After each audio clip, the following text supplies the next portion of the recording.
আসসালামু আলাইকুম, welcome back to my channel. আজকে আমি তৈরি করে দেখাবো করলা তরকারি।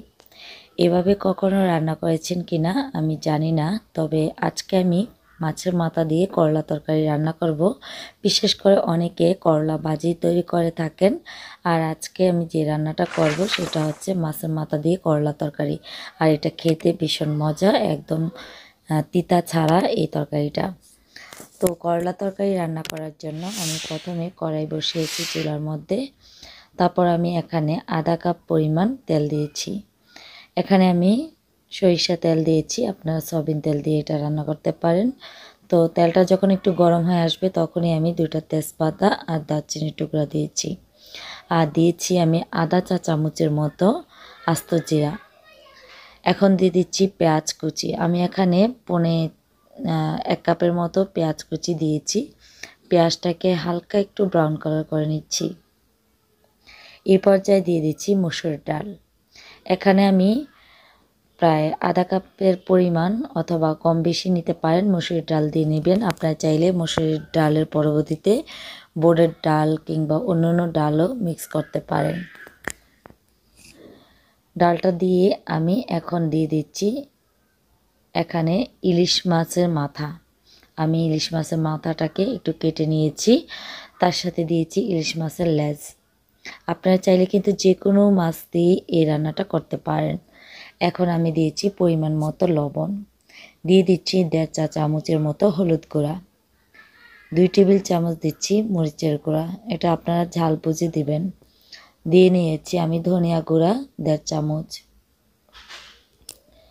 তারপর আমি দিয়েছি ভাজা জিরা গুঁড়া 1 চা চামচ। এখন সামান্য পরিমাণ পানি দিয়ে একটু ভালো করে কষিয়ে নিচ্ছি।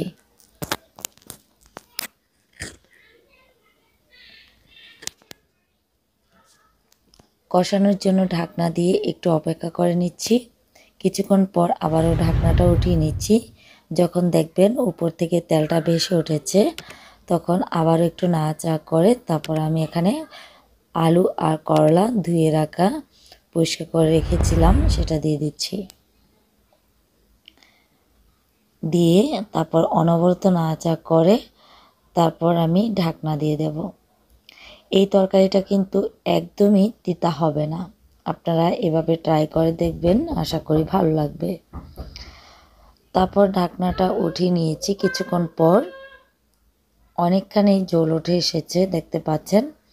এখন আবারও ঢাকনা দিয়ে দিয়েছি, দিয়ে চুলার আঁচটা আমি মিডিয়াম করে দিয়েছি।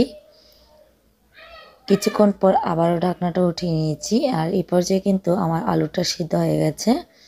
আবারও নাড়াচাড়া করে নিচ্ছি।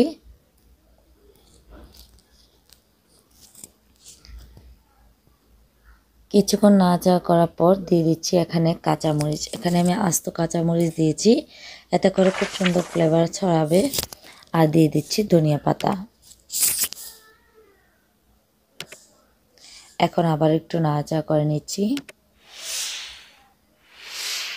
আমার তরকারিটা কিন্তু প্রায় হয়ে এসেছে, তো আমি একটু লবণটা চেক করে নিয়েছি, সব ঠিকঠাক হয়েছে। তো আমি এখন চুলাটা বন্ধ করে পরিবেশন করে দেখাচ্ছি। দেখতে পাচ্ছেন কত সহজে তৈরি করে নিয়েছি। যদি ভালো লেগে থাকে লাইক, কমেন্ট এবং সাবস্ক্রাইব করে পাশে থাকবেন। সবাই ভালো থাকবেন। আল্লাহ হাফেজ।